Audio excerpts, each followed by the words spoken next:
The unit that we did with third grade encompassed several different subject areas. So what we wanted to do was create an integrated unit with a STEM focus on robotics, but that also included integration of language arts standards and social studies standards that are appropriate for third grade. So since we were doing an Olympic project with robotics, we kind of tied it to our social studies standards with geography and language arts to have kids research a country. So we were able to integrate our research skills, our informational writing skills, and our social studies geography skills in the writing piece of the project. And then since third graders also learn about the history of the Olympics, we were able to integrate some of their history standards and social studies as well. And we were able to bring in our STEM connection with robotics and programming as well. Good morning, how are y'all today? Good. Good, awesome. All right, we're going to be starting a new unit in social studies coming up very soon, and we're going to be studying about geography. So we're going to start with a challenge this morning for me to see what you might already know about geography. So here's what I want you to do. Each table has a piece of paper, right? Yeah. You're going to work together as a team with the people at your table. You have 2 minutes to list as many countries as you can think of. Okay? Who thinks you're going to win? All right, when I say go, I'm going to start a timer for 2 minutes. Got a fast writer? It doesn't matter about spelling. If you can't spell it, just spell the best you can. All right, here we go. On your mark. Get set. Go.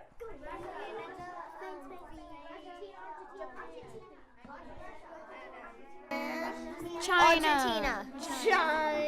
Argentina. Argentina. It's Argentine. The way we started off the unit was by having students tell us. We kind of wanted to do a pre-assessment about what students knew about place. That's a hard concept for elementary school students to understand, kind of the difference between country, city, state, that kind of thing. So we start the unit out asking students to work together as a team to name as many different countries as they can. And that gives us a lot of information about their concept of place. Do they understand the difference between country, continent, that type of thing? So it's a great teaching time to kind of illustrate some of those geography points that we really want to teach the kids about. All right, time is up. All right, raise your hand if your team came up with at least 10 countries. Good, good, good. Looking around, I thought you had a lot of them. Let's see how many you came up with. Raise your hand if you've got a country you can share. Sierra, what do you have? Africa. Africa. Well, you know what? Africa actually is not a country. Africa is a continent. So I'm going to start a category over here, and we'll list Africa as a continent. Does anybody know how many continents we have? Remember learning about them in first grade? I don't know. No, not quite that many. 50? Nope. Isn't it like 7 or 7. It's exactly 7. You're right. We'll talk about those in just a minute. Now, countries, they are broken into smaller pieces of land. Continents are broken into smaller pieces of land called countries. Does anybody think you can name a country? Let's see. Kira. Iceland. Iceland is a country. Very good. We'll add that to our list. Who else has a country? Georgia. Hawaii. Close. Countries are split up into even smaller pieces of land. Does anybody know what you call those? States. States, very good. Sometimes they're called provinces in some countries. But in the United States, we call them states. And Hawaii is in the United States. So it's also a state. What state do we live in? Anybody? Georgia. So I could add Georgia to the list of states. Different than Georgia in our class. She spelled a little differently than the state, right? But we've got Georgia and Hawaii as states. Let's see if we can name some more countries. So you guys did a great job listing some different countries that you could think of, and so now each person has a country that you are assigned to. We're going to have kind of a mini Olympics competition coming up in a couple of weeks, so we're super excited about that. And I'd really like you to know a little bit more about the place that you're going to be representing in the Olympics. That'd be cool to know, right? So what we're going to do for our research project is look up some different information about different countries. We have students in the research process. It's a little bit easier with younger grades to give them some more directed links of places that that we know are safe places for them to search. For this particular project, National Geographic Kids has some pretty good profiles about different countries that are a great starting place for most of the information that we're asking them to look for, which are kind of the teaching points from the social studies standards. So what we'd have the students do is kind of go to that same particular resource, find the information that they can from there, and then any other research out beyond that site. We try to do that with an instructional group, with a teacher present, so we can make sure that they're looking at safe sites. It's on this side. Yeah, no, but it's A-R. so it's about it's closer to 100. It's close to 15 degrees north. Now, what continent is your longitude? And Longitude is wait, what's yours? Tell about this one well-known so like land feature. it's the so we can do a river. Yeah, the river. So they use a sheet where they take notes, and it's a very small spaces on the sheet to intentionally force them to think through what specific notes they'd want to write down. A lot of kids, when they do research projects online, they want to copy exactly what they see online. So we kind of force them into that small space on their note-taking sheet, and then they have to then take the notes that they took to transfer them to informational writing. I think our students know from the get-go that any of the pieces that we're doing are going to kind of be important to the work that they're doing. They know that we're assessing things as we go along, but more important than that, I feel like they know that this is something they're going to be able to use. So if you put kids in a situation where they're going to have to demonstrate what they've learned in front of an audience that's somebody larger than just themselves or just their teacher, I think that puts a little pressure on them to kind of show what they know a little more than they might in a normal, ordinary situation. So with our project-based learning experiences, as often as we can, we try to kind of bring in outside stakeholders to kind of let the kids see, you know, this is something that's important. Or the southern hemisphere. Southern. Mm-hmm. Because I read the first paragraph, and it told us that it was in the south, southern. Yes, Right here. it tells you on there. Awesome. It's in South America, which is in the southern hemisphere. The reason we decided to incorporate the Olympics in this is because it is a third grade standard. And so we were trying to think of a way that we could implement STEAM and that standard of learning about ancient Greece and the ways they influence the United States. So it was around summertime in the Olympics, and that was big news. And so we decided that we were going to do like a mock Olympics, and we were going to use the robots. So one of the Olympic events that was in ancient Greece was chariot racing. So we decided that we would create chariots to go with their robots, and we would have a competition and try to make it model what the regular day Olympics are like. All right, we're picking back up today with where you guys left off yesterday with building your robots. So I see some of you at kind of different places in the project. So if you'll go back, remember our instructions start on page 50 for this race bot design that we're building today. So if you'll go back to where you left off yesterday and figure out where you need to pick back up, I'm going to be roaming around. You just raise your hand if you need help, and we're going to be building our race bots. As soon as we get done, we have a really cool challenge to do with them. So let's try to finish up our building today, okay? All right, you may begin.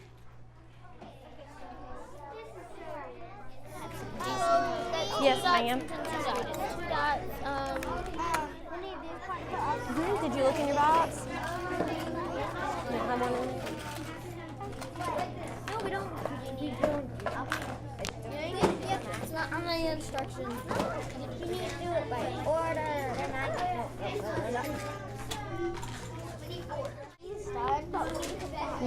Yeah, you can still do that part. You don't have to have, this part will just, you're kind of out of the order of the directions, but that's fine. So this part's gonna go, this is the bumper, it'll go on the front of the robot.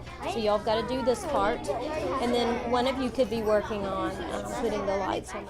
One of the most engaging parts of this unit certainly is the robotics. The students are very, very interested in what we're going to be doing with the robots, have almost no discipline problems. And when we have robotics going on, they're very engaged. So what we'd like to do, we have a couple of different goals. The building process is important because kids learn how to follow directions from informational text. So learning how to read informational text that's picture-based is really cool through the robotics program. There's some really detailed drawings in the construction manuals, and so the kids are learning how to read in a different way besides just reading from text. Y'all have robots built? Everybody good to go on that part? You ready to start testing them? Yes, I hope so. All right, so we're going to start doing, we talked a little bit, Cameron, about some basics of programming, right? So what we're going to be doing today is testing out to see how much you remember from our basics of programming. So I have 4 challenges for you today. We're going to try to earn our robotics certification. Who thinks you can be a certified robot programmer? Excellent. All right, so the first challenge is, can you figure out how to make the robot go exactly 2 meters? So that's your first challenge. If you get that, Taylor, at the bottom, what I'm going to do, if you're able to do that, is sign off that I'm the inspector. After you're able to complete the challenge, you've got to go back to your paper and draw the blocks and show me your program. And then, Cameron, if I see that your program did in fact work, I'll sign it off, okay? Then your second challenge is going to be make it go to the line, turn around, and come back. So we're getting a little bit harder. Our third challenge will be to make the robot go from the start all the way to the finish line, make an exact right angle turn, and then flash its lights before it hits the carpet. Okay? And then our third challenge is, if you can figure out right angles, what shape can you make that has 4 right angles? No? A square? What other shape has 4 right angles? A rectangle. We're going to try to make a square, so that means it's going to need to travel the same distance 4 times and have 4 right angle turns if you reach all the way to level 4. With the coding, that's really the thinking piece of this unit. As a STEM teacher, that's the part that I really like to spend the most time on. That's where the problem solving happens. We really work very hard to kind of develop a culture of it's okay to fail. Nobody gets robotics right the first time. So it's really cool to see kids have to figure out, okay, so what do I do if it doesn't work? There's a lot of back and forth. Try this, try something new. Try this, try something new. And so the problem solving that happens during the coding part of the process is a really important thinking tool and such a great life skill to build in kids too. All right, y'all up for it? Let's review really quickly. There's only 3 chips, Hayden, that you need to use to do this challenge. Raise your hand if you can tell me what one of the 3 chips might be. DC motor. What's that going to do, Grayson? It controls the speed of the robot. Control the speed of the robot. Very good. And it's going to make the wheels turn, right? What else? Adrian? The delay chip. Delay. What is delay? Adrian? It's like how much time you want it. Exactly. Anytime you give the robot a command, you have to attach a time to it and use the delay chip to do that. So don't forget your delay. All right, you guys ready to get started? Yeah! All right, you are in your Robotics program, so you may begin.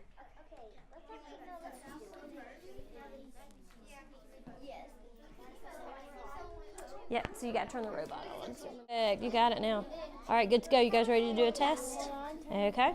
Perfect. You remembered it all. Good job. All right, yeah, unplug and then you come right over here to test if you want to. Before the kids actually start the Olympics project, for our 3rd graders, we use this robotics program at our school in 3rd through 5th grade. So we wanted to do kind of an initial, we call it certification just for fun, kind of an initial training with this is your first time you've done programming with these robots. Let's learn to do the basics, because if we can get them past the basics in something that's kind of a not so maybe stressful situation as some of them might feel with the competition of the Olympics aspect. So we try to kind of look at the certification as what are some of the basic things that would kind of help you navigate any sort of program that you wanted to write. Oh, maybe it won't hit the wall. Oh, so what are we going to need to do to our delay? A little bit longer. Yep, we got 2 lanes. We can have 2 groups go at the same time.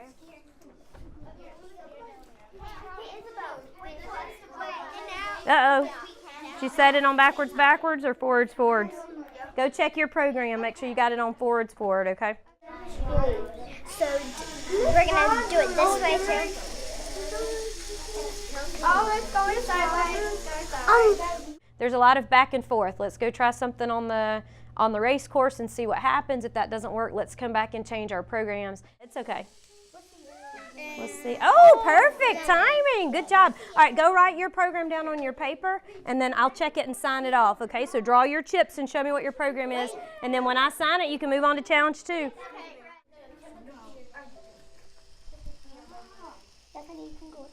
Now it's going nice and straight. You did a good job. Good correction. Let's see how much. All right, everybody passed level 1 certification, right? Raise your hand if you passed level 1 certification. Jayla, your team figured it out. Awesome. So remember, our level 1 challenge was just to be able to go from start to finish. So we're going to turn this into some real robotic Olympic activities, okay? So one of the most popular events in the ancient Olympics was the chariot race. So I have given you some supplies at your station, and what your team is going to do, Cameron, we're going to kind of work on 2 different challenges at the same time. So the first one is that one part of your team, Leela's going to work on building a chariot, and we're going to attach it to the end of your robot, and your robot's going to kind of be like the thing that's driving the chariot. Does that make sense? And you've got your Ninja Turtle that's going to be your chariot driver. So your first challenge is going to be how to get your chariot driver from the start of the race to the end, and we're going to have all our countries compete against each other. The judges' score sheet was also a great way for us to kind of assess what they were able to do. What they had to turn into the judges, excuse me, before the competition was a plan. This is what my robot is supposed to do. So it had their program written on it, and then they had to have their notes of what the different parts of the program were supposed to do. Our judges for the gymnastics event, for instance, they happened so fast they weren't able to kind of take the notes as they went. So we videoed all the different routines, and then we had to go kind of to a deliberation place and watch the videos. So your robot's competing in 2 events. You have 2 robots, so you can set each one of them up for one of them if you want to. Kind of divide the work so you don't have to do it all together as a whole team. And you're going to do a chariot race and then a gymnastics competition. Ready to go? Yeah. All right, I'm going to be watching. So some of you may start programming and some of you may start building. You don't have what? Oh, okay.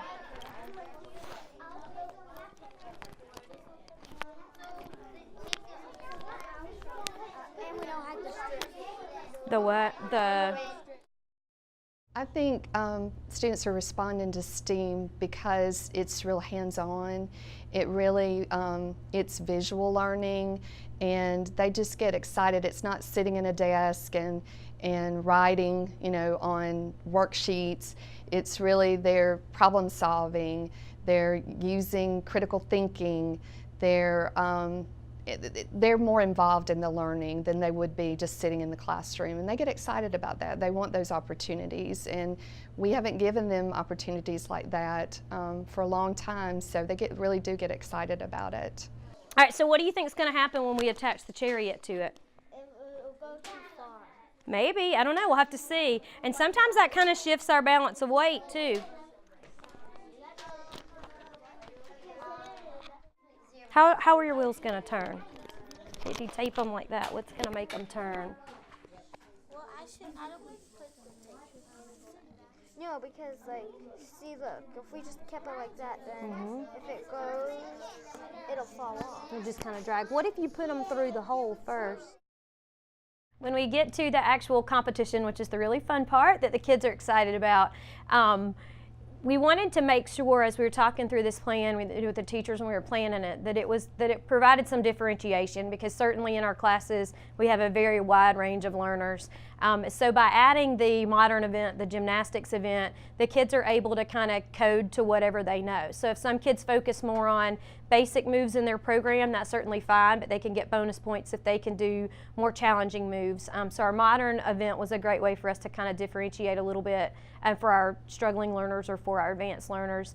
The chariot race competition, in our STEM program we do a lot of construction and engineering projects. So constructing their chariot, it was really interesting to see the first time we did this, that a lot of the kids, you know, it was very easy to program your robot to go in a straight line, but when you attach something to the back of it, a lot of different things kind of start happening. So it allows us time to bring in a lot of discussion about balance, about simple machines, about inertia with trying to keep our chariot drivers in place.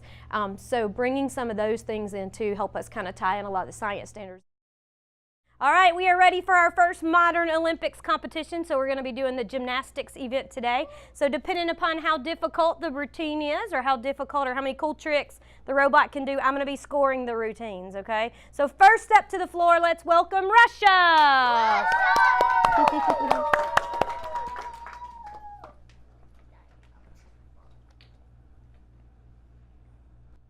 Okay, are we ready? All right, you may begin.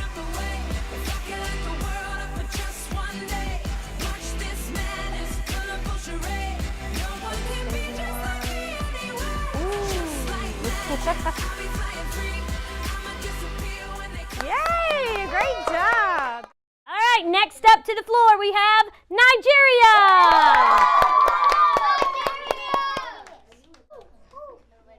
Starts backwards. All right, this could be interesting. They're going for a backwards start. All right, here we go. Ready? You may begin. Now watch me, nay, nay. Now watch me whip. Watch me, nay, nay. Now watch me whip. Watch me, nay, nay. Now watch me whip. The triple turn bonus points. Now watch me. Watch me. Watch me.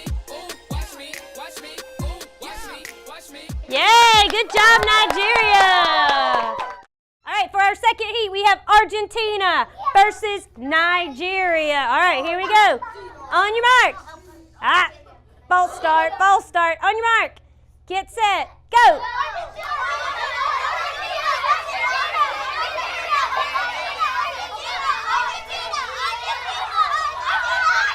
All right. Winner, Argentina. Okay, very good, very good. Good job, good job. I think if you asked our third graders what was one of the most memorable things they did this year, certainly they would say the Robotic Olympics. They were super excited about it. It was also a great opportunity for us to kind of bring in some outside stakeholders to see some of the things that our kids were learning about. And we were able to post videos on our Facebook page for their parents to see. And some of them are really amazed at some of the neat things their kids are able to do. And it doesn't take a lot of time to kind of get them to that point. What we're hoping is maybe everybody's not going to grow up and have a job in robotics, but we're able to kind of set them up in a problem-solving situation where they're learning skills that they can use no matter what their career is, but they're learning to be problem solvers. For our championship heat, we have Argentina versus Italy. All right, on your mark. Shh, quiet in the stands, quiet in the stands. On your mark, get set, go.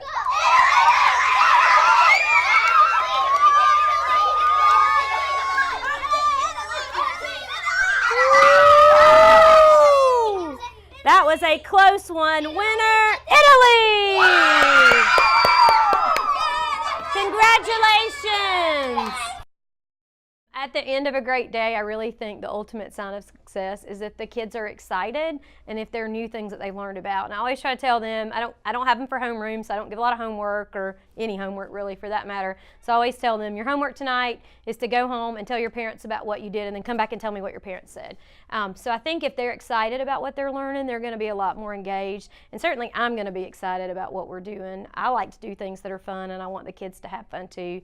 And I think if you can make learning fun for kids, then you make learning come alive.